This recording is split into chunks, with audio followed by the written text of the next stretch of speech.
CSDS Lokniti వాళ్ళ prepoll survey ప్రకారం దేశ ప్రజలు తాము ఎదుర్కొంటున్న అతిపెద్ద సమస్యలుగా ఉద్యోగాలు, జాబ్స్, అలాగే ధరలు, ఇన్ఫ్లేషన్ చెప్పారు. మీరు రోడ్డు మీద ఉన్న ఏ ప్రజలను అడగండి ఇదే చెప్తారు. క్యాంపస్ రిక్రూట్మెంట్లు ఆగిపోయాయి, లే ఆఫ్లు, రిట్రెంచ్మెంట్లు పెరిగిపోయాయి, ఎక్కడ చూసినా హైరింగ్ లేదు అన్న మాటలు వినబడుతున్నాయి. సో ఉద్యోగాలు అనేది, జాబ్స్ అనేది ఒక పెద్ద కన్సర్న్గా ముందుకు వచ్చింది.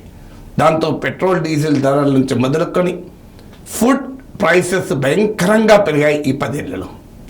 సో ఇవి కన్సర్న్స్గా దేశ ప్రజలు చెప్తుంటే, మన దేశ ప్రధాని దేశాన్ని 10 ఏళ్లుగా పాలిస్తున్న పార్టీ దేనిని ఎలక్షన్ ఇష్యూగా మారుస్తుంది. సాధారణంగా ప్రజల కన్సర్న్సే పొలిటికల్ పార్టీస్ ఎలక్షన్ ఇష్యూస్గా మార్చాలి. ప్రజలు మాకు ఉద్యోగాలు కావాలంటున్నారు, ప్రజలు మాకు ధరలు తగ్గాలి అంటున్నారు. ప్రజలు ఈ కన్సర్న్స్ వ్యక్తం చేస్తున్నారు కనుక, అయ్యా మీకు మరోసారి అధికారంలోకి ఇస్తే ధరలు ఎలా తగ్గిస్తారు, అలాగే ఉద్యోగాలు ఎలా పెంచుతారు, ఈ అంశాలు చెప్పాలి. అన్ఫార్చునేట్లీ ఇవి చెప్పకుండా హిందూ ముస్లిం మొదలైంది. ఏమంటున్నారు ప్రైమ్ మినిస్టర్, మీరు గత కొన్ని రోజులుగా స్పీచ్ వినండి. తాజాగా ఇచ్చిన స్పీచ్, నిజాములు, నవాబులు, సుల్తాన్ల పట్ల కాంగ్రెస్ మౌనంగా ఉంది. నిజాములు, నవాబులు, సుల్తాన్లు ఇప్పుడు దేశాన్ని పాలిస్తున్నారు ఎక్కడన్నా. ఇదంతా మధ్యయుగాల కాలపు చరిత్ర. అంటే కొన్ని బ్రిటిష్ కాలం కన్నా ముందు. అంటే ఈనాడు దేశ ప్రజలు ఎదుర్కొంటున్న ఉద్యోగాలు, దేశ ప్రజలు ఎదుర్కొంటున్న ధరలు, వీటిని పక్కకు పెట్టి 300 ఏళ్ళు వెనక్కిపోయి నవాబుల గురించి, సుల్తాన్ల గురించి, నిజాముల గురించి ప్రైమ్ మినిస్టర్ మాట్లాడుతున్నాడు. ఒకవైపు ఏమో 2047 వరకు వికసిత భారత్ అంటారు, అంటే మరోవైపు ఏమో 300 ఏళ్ళు వెనక్కిపోతున్నారు. అలాగే కాంగ్రెస్ అధికారంలోకి వస్తే ఎస్సీ, ఎస్టీ, బీసీ రిజర్వేషన్లు తగ్గించి అవి ముస్లింలకు ఇస్తారని. ఇది ఆచరణలో సాధ్యం కాదు. కాంగ్రెస్ పార్టీ ఇంతవరకు చేయలేదు, కాంగ్రెస్ మేనిఫెస్టోలో కూడా చెప్పలేదు. ఈ విమర్శ తీసుకొస్తున్నారు. ఇది రెండవ. మూడవది, కాంగ్రెస్ అధికారంలోకి వస్తే మీ ఇంట్లో ఉన్న బంగారము, వెండి, మీ మంగళసూత్రాలు కూడా తీసుకెళ్ళి ముస్లింలకు పంచుతారు. అసలు ఏ ప్రాతిపదిక లేని ఈ విమర్శలు చేస్తున్నారు.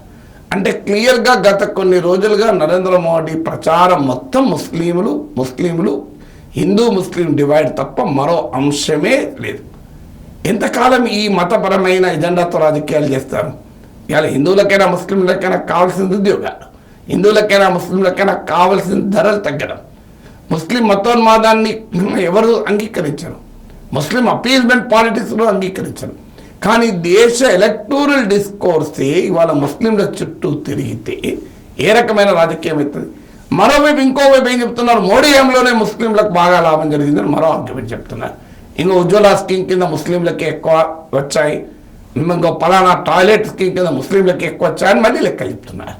సో ఒకవైపు ఏమో మోడీ ప్రభుత్వంలోనే ముస్లింలకు మెరుగైన సంక్షేమం వచ్చింది చెప్తూ, మరోవైపు కాంగ్రెస్ పార్టీ అధికారంలోకి వస్తే ముస్లింలకే చేస్తుంది అని చెప్తున్నారు. సో దేశ రాజకీయ ఎజెండా, దేశ ప్రధానమంత్రి 10 ఏళ్ల పాటు ఉన్న ప్రధానమంత్రి ఈ రకమైన డివిసివ్ ఎజెండా, అంటే ప్రజల్ని మతపరంగా విడగొట్టి లబ్ధి పొందేటువంటి ఎజెండాతో రాజకీయం చేయడం దేన్ని సూచిస్తుంది? ఇది స్ట్రెంత్ను సూచిస్తుందా? 10 ఏళ్ళు ప్రైమ్ మినిస్టర్గా ఉండి విశేషమైన ప్రజాదరణ కలిగిన ప్రధాని, విశేషమైన అచీవ్మెంట్స్ ఉన్నప్పుడు ఆ అచీవ్మెంట్ చెప్పుకొని ఓట్లు అడగచ్చు. ఇంకా నేను ఇది చేశాను, నాకు ఓట్లు వేయండి అని ప్రజలు అడగచ్చు. అది ఏ మతమైనా కానీ, ఏ కులమైనా కానీ.